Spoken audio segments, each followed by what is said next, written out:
तर मित्रांनो, घरोघरी मातीच्या चुली या मालिकेच्या 10 डिसेंबरच्या एपिसोडमध्ये भारी ट्विस्ट बघायला मिळतोय. आणि ट्विस्ट असा असणार आहे की मकरंद, ऐश्वर्या यांनी दोघांनी मिळून ऋषिकेशला मारून टाकण्याचा प्रयत्न केलेला असतो.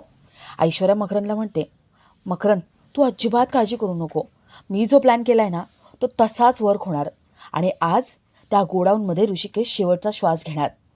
मकरंदलाही वाटतं की यावेळेस ऐश्वर्याचा प्लॅन वर्क होईल. मकरंद त्या गोडाऊनमध्ये काडी टाकण्यासाठी जातो.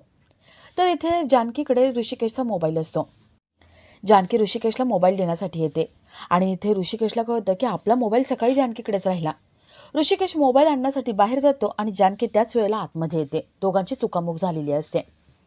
मकरंदच्या गुंडांनी सगळीकडे रॉकेल टाकून ठेवलेलं असतं. जानकी ऋषिकेशला सगळीकडे गोडाऊनमध्ये शोधत असते आणि मकरंद त्या गोडाऊनमध्ये काडी टाकतो. सगळीकडे आग लागते आणि जानकी त्या आगीमध्ये अडकलेली असते. जानकी मोठमोठ्याने ऋषिकेशला आवाज देते, किंचाळत असते. ऋषिकेशला त्या गोडाऊनमधून जानकीचा आवाज येतो. ऋषिकेश वाचवायला जातो. आता ऐश्वर्याच्या या फालतू प्लॅनमुळे जानकी, ऋषिकेश अजून जवळ येणार आहेत आणि ह्यांचं नातं अजून कसं प्रेमापर्यंत जाईल हे बघण्यासारखं असेल. तर या सगळ्याची सुरुवात कशी होते ते थोडक्यात पाहू. तर मकरंदने जानकी गेल्यावरती शपथ घेतलेली असते. काहीही झालं तरी जानकी आपलीच झाली पाहिजे ही शपथ त्याने आगीसमोर घेतलेली असते. त्यामुळे त्याचा हात भाजलेला असतो. मकरंद ऐश्वर्याकडे येतो. ऐश्वर्या मकरंदच्या हाताला मलमपट्टी करून देते. ऐश्वर्या म्हणते, अरे मकरंद, प्रेमात एवढा वेडा झालायस तू, हात भाजून घेतला स्वतःचा. अरे तू तिच्या प्रेमामध्ये एवढा वेडा आहेस ते तिला माहिती तरी आहे का? मकरंद म्हणतो, ऐश्वर्या अगं मी जानकीसाठी काय नाही केलं. मी तिच्यासाठी एवढी मोठी सरप्राईज बर्थडे पार्टी ठेवली, तिला हार दिला आणि तिने काय केलं, सगळ्या स्टाफसमोर माझा अपमान केला. मी जाऊ दे म्हटलं, सगळं सोडून दिलं आणि तिच्यासमोर मी माझ्या भावना व्यक्त करणार होतो, पण ती सगळं माझ्या भावना लाथाडून तिथून निघून गेली. जानकी अशी निघून गेली म्हणून मकरंदला रडू येतं. मकरंद खूप रडत असतो आणि ऐश्वर्याला त्याचं रडणं बघवलं जात नाही. ऐश्वर्या म्हणते, हे सगळं जे होतंय ना ते ऋषिकेशमुळेच होतंय.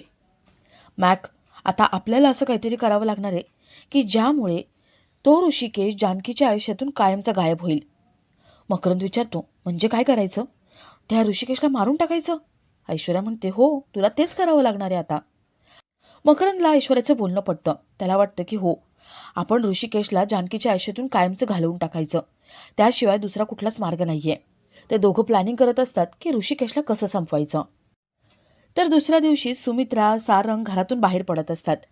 सुमित्राने बघण्याचा कार्यक्रम देवळात ठेवलेला असतो. नाना तिथे येतात आणि नाना विचारतात, सुमित्रा, सारंग, कुठे चाललात तुम्ही? सुमित्रा म्हणते, काही नाही, देवळात चाललो. सुमित्रा, सारंग काहीतरी लपवतायत, खोटं कारण सांगतायत हे नानांना कळलेलं असतं. नानांना या सगळ्यामध्ये काहीतरी गडबड वाटते. सुमित्रा सारंगला सांगते की नानांना अजिबात कळू द्यायचं नाही, आपण बघण्याचा कार्यक्रम ठेवलाय. तू जा ऋषिकेशला फोन कर आणि त्याला सुद्धा काही सांगू नको, फक्त सांग की तू मंदिरामध्ये ये. सारंग ठीक आहे म्हणतो आणि ऋषिकेशला फोन करायला बाहेर पडतो. तर इथे ऋषिकेश, जानकी आपापल्या कामासाठी बाहेर पडत असतात. ऋषिकेशला सारंगचा फोन येतो. सारंग म्हणतो, दादा, एक अर्जंट काम आहे, प्लीज मंदिरामध्ये ये ना, महत्त्वाचं काम आहे. ऋषिकेश म्हणतो, सारंग, एवढंच महत्त्वाचं काम असेल तर तू घरी ये ना, तुला घर तर माहिती आहे. सारंग म्हणतो, नाही दादा, मंदिरातच काम आहे, प्लीज तू लवकर ये. ऋषिकेश खूप विचारतो की काय काम आहे, पण सारंग काही सांगत नाही. ऋषिकेश फोन ठेवून देतो. ऋषिकेशला खूप टेन्शन आलेलं असतं की सारंगला कोणता प्रॉब्लेम तर नाही ना, काही झालं तर नसेल ना घरी. जानकी विचारते, ऋषिकेश काय झालंय, काही टेन्शन आहे का? ऋषिकेश म्हणतो, सारंगचा फोन होता, त्याने मंदिरात भेटायला बोलवलंय, काहीतरी अर्जंट काम आहे. जानकी म्हणते, ऋषिकेश मंदिरात जातोयस? मग मी पण येते, खूप दिवस झाले, मला पण मंदिरात जायचं होतं, आपण दोघं सोबत जाऊ. ते दोघं सोबत मंदिरात जायला निघतात. तर इथे सुमित्राने मंदिरामध्ये बघण्याचा कार्यक्रम ठेवलेला असतो. मुलीकडचे लोक आलेले असतात. सुमित्रा, सारंग ऋषिकेशचं तोंड भरून कौतुक करत असतात आणि सुमित्रा ऋषिकेशची वाट सुद्धा बघत असते. सारंग, सुमित्रा बाहेर येतात आणि ऋषिकेशची वाट बघतात. तेवढ्यात ऋषिकेश येताना दिसतो. पण ऋषिकेश एकटा नसतो, त्याच्यासोबत जानकी सुद्धा असते. जानकीला बघून सुमित्रा खूपच चिडते. जानकी, ऋषिकेश गप्पा मारत एकमेकांना टाळ्या देत पुढे येत असतात आणि तेवढ्यात जानकीचा पाय अडखळतो. ती खाली पडणार असते. ऋषिकेश तिला सावरतो आणि ही गोष्ट सगळ्यांनी पाहिलेली असते. मुलीकडच्यांनी पाहिलेली असते. सगळ्यांना खूप राग आलेला असतो. ऋषिकेश सुमित्राला बघतो आणि धावत तिथे येतो. तो विचारतो, आई काय झाले? अगं तू येणार होती, सारंगने सांगितलं नव्हतं. सुमित्रा मुलीकडच्यांना ऋषिकेशची ओळख करून देते. ऋषिकेश किती चांगला हे सांगण्याचा प्रयत्न करते. पण ते लोक काही ऐकून घ्यायला तयार नसतात. ते सरळ म्हणतात, तुम्ही काय हो बघण्याचा कार्यक्रम ठेवलाय? तुम्ही या असल्या मुलाबरोबर बघण्याचा कार्यक्रम ठेवलाय? हा एका मुलीला इथे घेऊन आलाय, ह्याची थेरं बघण्यासाठी आम्हाला इथे बोलवलंय का? मुलीकडचे लोक सुमित्राला खूप सुनावतात आणि तिथून निघून जातात. ऋषिकेशला कळत नाही की हे सगळं काय चालू आहे. तर इथे मकरंद, ऐश्वर्या, ऋषिकेश ज्या गोडाऊनवरती काम करतो त्या ठिकाणी येतात. त्यांनी ऋषिकेशची सगळी माहिती काढलेली असते. ऋषिकेश किती वाजता येतो, किती वाजता एकटा असतो, तो काय काय करतो, ही सगळी माहिती काढलेली असते. ऐश्वर्या एका गुंडाला पैसे देते आणि त्याला सुपारी देते की ऋषिकेशला मारून टाकायचे. तो माणूस पैसे घेऊन निघून जातो. मकरंद अस्वस्थ असतो. आज आपलं काम झालंच पाहिजे, जानकी आपली झालीच पाहिजे या विचारामध्ये तो असतो. तर ऐश्वर्याला पूर्ण खात्री असते, आज मकरंदचं काम होणार. ऋषिकेश जानकीच्या आयुष्यातून कायमचा बाजूला होणार. तर इथे मुलीकडचे लोक गेलेले असतात. ऋषिकेश विचारतो, आई, हे लोक कोण होते आणि तुला असं का बोलून गेले आणि ते इथे कशाला आले होते? तू मला सांगितलं नाहीस की तू इथे येणार आहेस. हे सगळं काय चालू होतं? सुमित्रा म्हणते, ऋषिकेश, ते सगळं सोड, मी तुला नंतर सांगेन. पण या मुलीला तू का घेऊन आलास?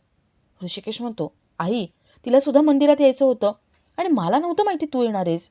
तू येणारे माहिती असलं असं तर मी आणलंच नसतं हिला सोबत. सुमित्रा म्हणते, काय हे लावलंय, शी, मला नाही आवडले. ऋषिकेश विचारतो, आई सांग ना, काय झालं काय? ही लोक कोण होती आणि का बोलून गेली तुला? सुमित्रा म्हणते, मला काहीच बोलायचं नाहीये. सुमित्रा निघून जाते आणि सारंग तिच्या मागे तिला समजावायला जातो. जानकीला खूप वाईट वाटलेलं असतं. जानकी ऋषिकेशला म्हणते, ऋषिकेश, तुझ्या आईला मी आवडत नाही. तू कशाला मला इथे घेऊन आलास? मला आधी सांगितलंस तर मी आले नसते. ऋषिकेश म्हणतो, मला पण नव्हतं माहिती. मला फक्त सारंगचा फोन आला. जाऊ देत, चल आपण आतमध्ये पाया पडू. जानकी ऋषिकेश पाया पडण्यासाठी पुढे जातात. ऋषिकेशचा मोबाईल पडतो. जानकी ऋषिकेशला म्हणते, ऋषिकेश, तुझा मोबाईल माझ्याकडे आहे, घेऊन जा थोड्या वेळाने. जानकी ऋषिकेश पाया पडत असतात आणि तेवढंच सारंग आतमध्ये येतो. सारंग म्हणतो, ऋषिकेश दादा, आई रागवलीये, चल ना तिचा राग घालव, चल तिच्याशी बोलून घे. जानकी आतमध्ये पाया पडत असते आणि ऋषिकेश, सारंग बाहेर येतात. ऋषिकेश म्हणतो, सारंग, मला आधी सांग, हे सगळं काय चालू होतं? ही लोक कोण होती? सारंग सांगतो की बघण्याचा तुझा कार्यक्रम ठेवला होता आणि हे त्याचसाठी आले होते. सुमित्राने आपल्याला काही न सांगता बघण्याचा कार्यक्रम ठेवला म्हणून ऋषिकेशला सुमित्राचा राग येतो. तो सुमित्राशी बोलायला तयार नसतो. सारंगला तो जायला सांगतो. सारंग निघून जातो आणि जानकी तिथे येते. ऋषिकेश जानकीला काहीच सांगत नाही. ती लोक कोण होती, काय होतं, काहीच सांगत नाही. जानकीलाही ऑफिससाठी उशीर झालेला असतो. जानकी आणि ऋषिकेश आपापल्या कामासाठी निघून जातात. जानकीकडे ऋषिकेशचा मोबाईल आहे हे दोघंही विसरून जातात. तर इथे सुमित्रा घरी येते. तिची खूप चिडचिड चालू असते. बघण्याचा कार्यक्रम होता, ऋषिकेशच्या मुलीला घेऊन आला असं तिचं सगळं बोलणं चालू असतं. आणि नाना तिथे येतात. नानांना कळतं की सुमित्राने परस्पर हा कार्यक्रम ठरवला होता. दोघांमध्ये खूप वाद होतात. सुमित्रा ठरवते की ऋषिकेशपासून त्या मुलीला लांब करायचंच. तर इथे जानकी ऑफिसला येते. ती आपले पर्समधून मोबाईल काढत असते आणि तिला ऋषिकेशचा मोबाईल दिसतो. जानकीला वाटतं की ऋषिकेशला कोणाचा महत्त्वाचा फोन आला तर. जानकी ऋषिकेशला मोबाईल देण्यासाठी तिथून निघते आणि आपला आजचा हा भाग इथेच संपतो. तर मालिकेच्या 10 डिसेंबरच्या एपिसोडमध्ये ऐश्वर्याला पूर्ण खात्री असते की या वेळेचा प्लॅन वर्क होणार. ऋषिकेश कायमचा ढगात आणि जानकी मकरंदची होणार. ऐश्वर्या, मकरंद यांनी एका गुंडाला पैसे दिलेले असतात. तो गुंड गोडाऊनमध्ये सगळीकडे रॉकेल टाकतो. ऋषिकेशला कळतं की त्याच्याकडे त्याचा मोबाईल नाहीये. ऋषिकेश मोबाईल आणण्यासाठी बाहेर जातो आणि जानकी त्याच वेळेला आतमध्ये येते. इथे मकरंद त्या गोडाऊनमध्ये काडी टाकतो. सगळीकडे आग लागते. जानकी मोठमोठ्याने किंचाळत असते. मकरंदला समजतं की आपल्या चुकीमुळे जानकी तिथे अडकलीये. मकरंद डोक्याला हात मारून घेतो आणि जानकीला वाचवण्यासाठी ऋषिकेश धावत जातो.